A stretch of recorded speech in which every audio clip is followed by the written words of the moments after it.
Stanford Graduate School of Business. This is Courtney. How may I help you? Meet Courtney Payne.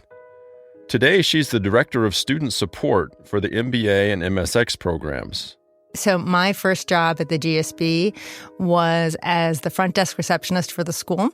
This was about 30 years ago, when the GSB was housed in a single building and still had a front desk. I especially enjoyed it when there was an alum who would sort of tell a story like, well, I ran into a classmate and it occurred to me that I've moved or I changed a job or whatever, and perhaps you all might want to know. At the time, updating this contact information was a bit of a challenge, which meant Courtney had to improvise. This is the mid-90s, right?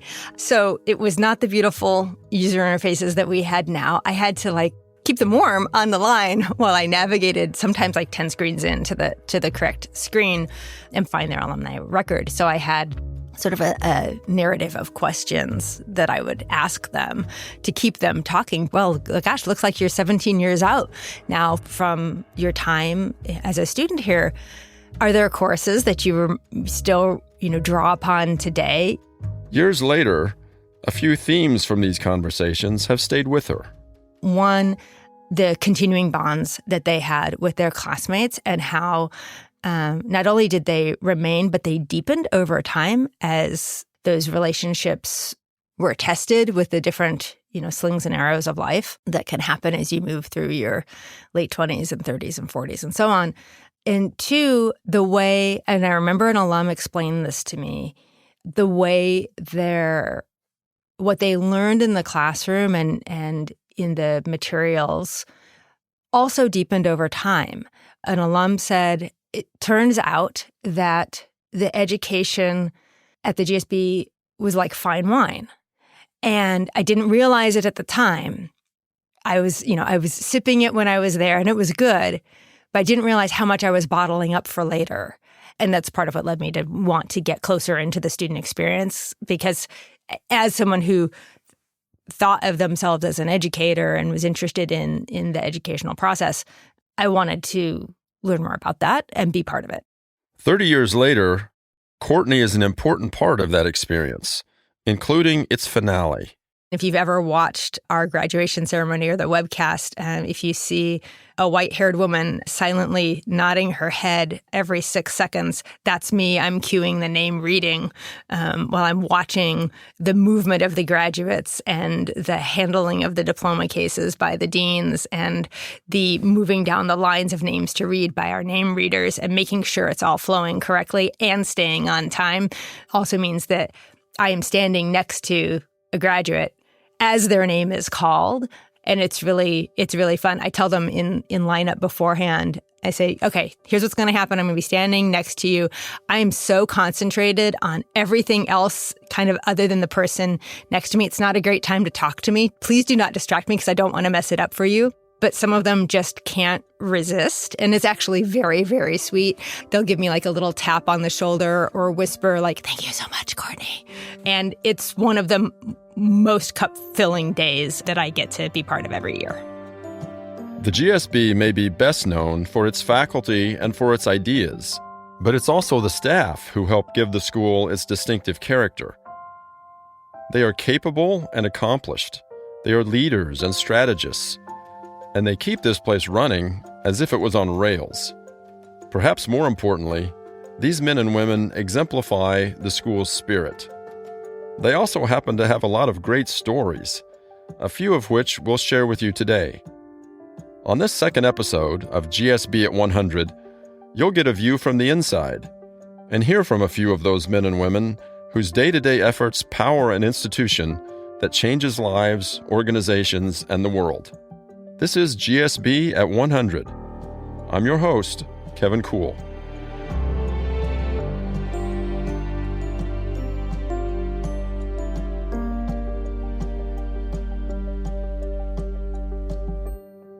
Change lives, change organizations, change the world. You've heard that motto a few times on this podcast. Now we're going to tell you where it came from. My name is Barbara Buell, and I was Director of Communications at Stanford GSB for a number of years. from the mid-90s to 2015. Barbara was responsible for telling the school's story.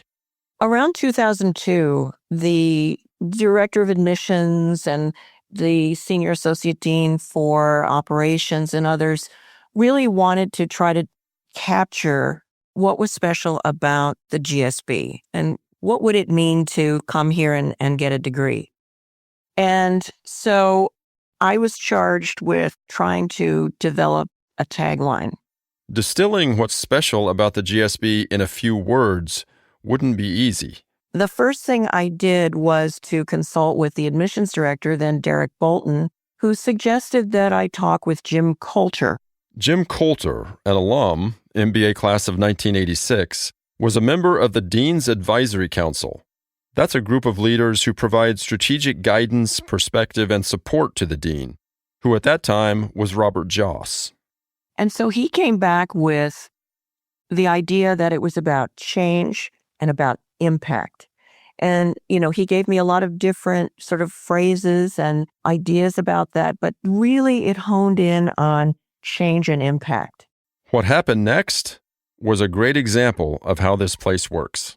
We threw it around for a while, and then I brought together a group of staff who represented all areas of the school: executive education, development, that's fundraising, admissions, some of the centers where programs are held, of course, people from marketing and news and publications. And it was around 2002. And so basically I got everyone in a room. I basically locked them in with some donuts and said, we're not leaving until we come out of here with a tagline. And we finally came out with this kind of 3-sentence imperative, which was change lives, change organizations, change the world. It was chosen because it had energy. It implied that there was a lot of thought at GSB that actually translated into action in the real world. So Change Lives was about changing the lives of our students and changing the organizations they go into, and then making change in the world, whether you were in a large organization, a bank, say, or whether you were in an entrepreneurial startup, or whether you were in a nonprofit. So it was just felt that this was an emotional call to action that kind of brought the GSB to life. Across campus, this phrase comes to life every day. At the GSB residences, one person has helped thousands of students find a home away from home for nearly 20 years. My first name is Arthel. My middle name is DeAntoine. Last name is Coleman, and I am a junior. My father worked here on campus for 25 years. His name is Arthel, too, hence the junior. And you can find me over at the Schwab Residential Center, a.k.a. the GSB Residences, but more specifically, the Schwab Residential Center Tower Lobby, where my office is stationed behind the front desk. Arthel and his team manage about 480 rooms. This involves everything from move-ins and maintenance to caring for the students who live there.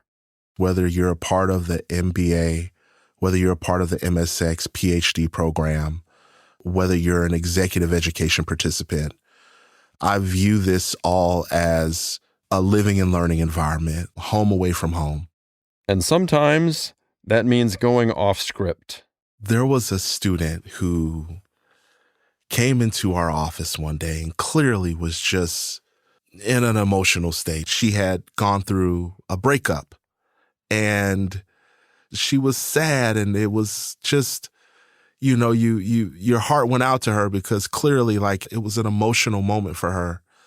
And it was raining outside, and I thought a fun thing to do to cheer her up would be to go dance in the rain. And so I take off outside, I get on the picnic table, and we're dancing. I'm dancing. We're dancing. It's fun. I'm laughing. She's laughing. And there was a moment of euphoria there where it felt like, despite all of the stress and things that are going on, that it's okay. It's going to be okay. Year after year, the work and warmth of people like Arthel sustain the rhythm of life at the GSB. If you just can change a little bit of the world, that's all you really need to do. And I just feel that every day here.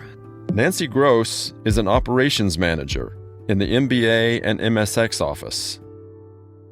I am the first point of contact for the students who have already matriculated to the GSB. The first time they meet me is during orientation, and they're brought in, and somebody has told them that Nancy Gross knows all the answers. I then correct that and say, I may not know all the answers, but I promise you I will try to get all the answers. And that's what I do. They come to my desk. They can ask me about academics. They can ask me about personal issues. They can ask me anything they want, and I make it friendly. I always have a smile because they bring a smile. It's not a fake smile. I'm so happy to meet them. And I always have candy. For 25 years, Nancy has contributed to the intangibles that define the GSB: culture, community, and spirit. She hopes her work and how she goes about it have a lasting impact, influencing what students do and how they contribute to business, government, and society. If I encouraged them while they were here to do their projects, to go forward with what they wanted to do, then I felt that I was part of that. Nancy hopes the values she cherishes endure, even 100 years from now. I hope they're looking back on the fact that Stanford knew what people needed, and it grew with it, and it encouraged the best faculty in the world to come and stay here and educate people to the best of their ability. I think that the people that graduate from the GSB and from Stanford will make the world a better place. That bright future depends on the students who pass through the GSB, the faculty who teach them, and the staff who support this work. My name is Susan Elliott. You can call me Sue. Sue is the Director of Faculty Support Services, which means she works with professors on everything from refining syllabi to big picture projects. And this behind-the-scenes work has given Sue a front-row seat to what happens in the classroom itself. For years, she worked with Professor of Finance Amit Seru. I had the privilege for close to 3 years sitting in on his class, and it was amazing to watch, and it made me realize what I'm actually sharing in and what a privilege that is to be a part of education that actually does change lives. I watch the faculty as they're teaching in these classrooms, and because they're so engaged with the students, you can see the difference it makes on their faces. They are staring at that professor, at their every word means so much to them, and engaging after class to speak with them. It literally would bring tears to my eyes just watching it take place. Outside of the classroom, Sue has seen the GSB itself evolve. Before the school moved to its current campus, the Knight Management Center, its faculty, students, and staff shared much cozier quarters, including in a building called Littlefield. We had one coffee room and we all shared it. And we went to the coffee lounge and we would get to know the faculty quite well. And we would bring in remote control cars. And we would be up on the 3rd floor of Littlefield and we would start racing the cars, and we'd have like George Parker come out and he would drive it, and another faculty would come out and they would remote control the car and try and take it down the steps. And that part I do miss about Littlefield. We were, I guess, fledglings, growing as a school and building this beautiful, beautiful school. Littlefield was something very special, very, very special to all of us, I think. Sue also remembers longtime GSB lecturer Bill Meehan, who died in 2023. He was such a genuine human being. I just, thinking of him, it brings a lot of emotion to my mind because he cared so much about everyone that he worked with. Bill, a longtime McKinsey executive, taught several courses at the GSB for more than 2 decades.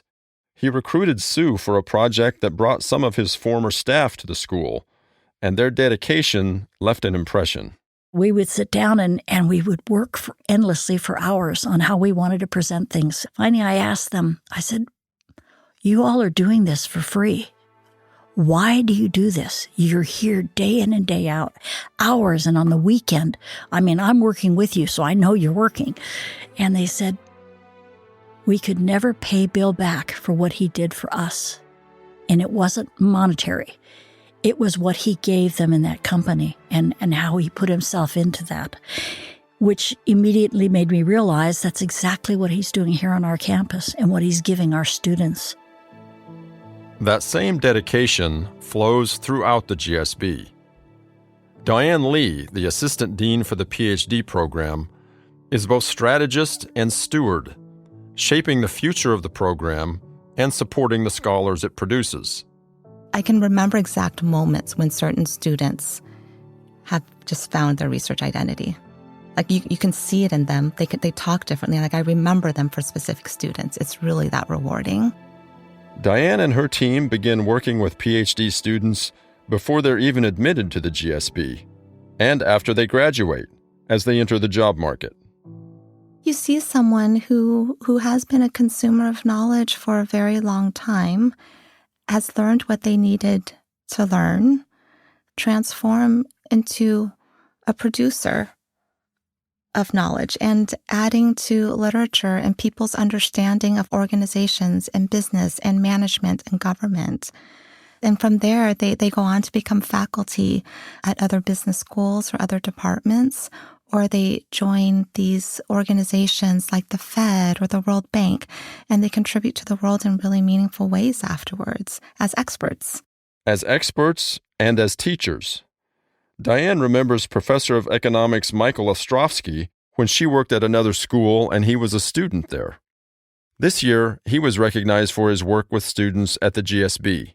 He was awarded the 2025 PhD Distinguished Mentorship Award, Service Award here. And to see him, become faculty and then become an amazing scholar as well as a mentor to PhD students. I mean, that's incredible. It's a reminder that the GSB is a community where teaching, learning, and mentoring build on each other over time, creating new knowledge. So you see the full circle, I'm so proud of some of the junior faculty as well, because I'm like, oh, they were PhD students and now they're junior faculty. And then you see them become senior faculty and they take on leadership roles in their faculty positions. And it's great that way. And I think Centennial allows you to reflect on the beginnings and ends and the continuation of all of this.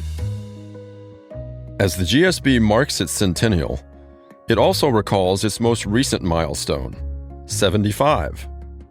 Among those at the celebration in the year 2000 was Marlon Wells, someone whose acquaintance with the GSB spans nearly half of the school's history.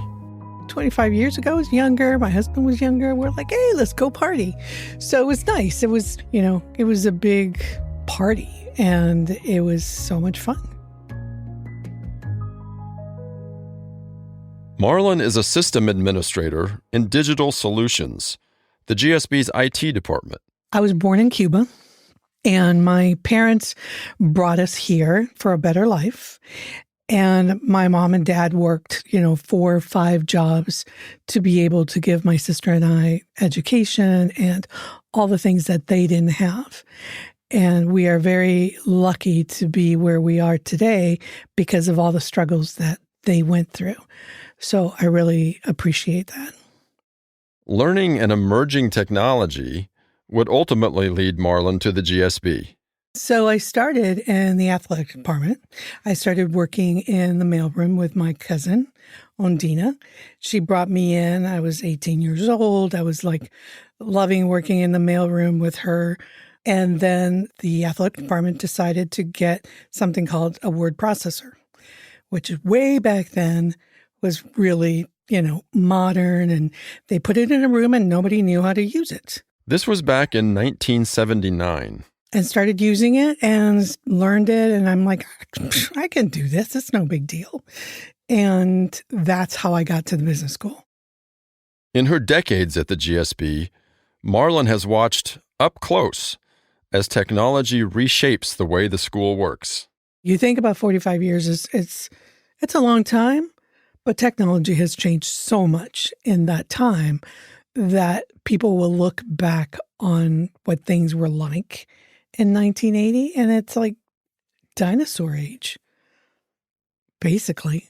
If you saw a word processor right now, what is that? Is that a huge desk? And what's that little slot on the side? I have no idea. You wouldn't even know that it's a word processor. It would just look like a monitor on top of a desk. And that's the thing with a business school. We've always been sort of ahead of the game. 45 years later, we ask her what she hopes never changes about the GSB. I hope that the camaraderie, the way people treat each other at the business school doesn't change. You know, that kind of stuff, how we help each other and how we care about each other, I hope that doesn't change. Arthel Coleman, who we heard earlier, reminds us that while history and tradition matter, so too does the constant push to aim higher. Based on my experience, I feel that people attend the business school because they are looking to transform themselves into something that is somewhat different from who they were before they got here. And you can only do that if you create an environment that allows for a certain level of innovation and growth. And I love the history of the school. I think that the history allows for the values to still stay intact while the innovating factor can still grow and continue. And so you still have the essence of what this school was built upon and those traditional foundational values of why the business school became what it became. But there's the other side of always looking to be the best. I know everyone here that I work with strives for something great. And that's the thing that I don't want to see ever change about Stanford Business School, that we're always striving for something great. Courtney Payne points to a well-known work of art created by Peter Wegner. It's the cornerstone of the GSB, right? The things that haven't happened yet and the people who are about to dream them up. At some point, I will eventually retire from this place, but I'm still going to be, in my head and my heart, part of it. And I know I can always look to the GSB to understand what's coming next. Which brings us back to Marlon Wells, who has embraced change throughout her career. It's been a blast working at the GSB. I've had at least 12 jobs here, or roles, I guess, and they've all been great. If they haven't been great, I've made them great. A committed team of thinkers, doers, and dreamers make the GSB the place it is. Their stories remind us that the school's history is written in ideas, achievements, and the day-to-day tenacity of the people who make it all possible. As we look ahead to the next 100 years, it's this collective effort and community of shared values that will ensure the GSB continues to change lives, organizations, and the world. On our next episode, we're going inside the classroom for a look at what it means to learn at the GSB. We had one student who said, I could have gone to many business schools. I could have learned a lot about leadership, but I came to Stanford to learn to be a better human being. And because of that, I know I'll be a better leader. A special thanks to all the people who made this podcast possible. And thank you for listening. The laptop is probably something that is not something people will continue using. Definitely not in 20 years. My thought. They carried these things around. It's like, wow, that's so barbaric.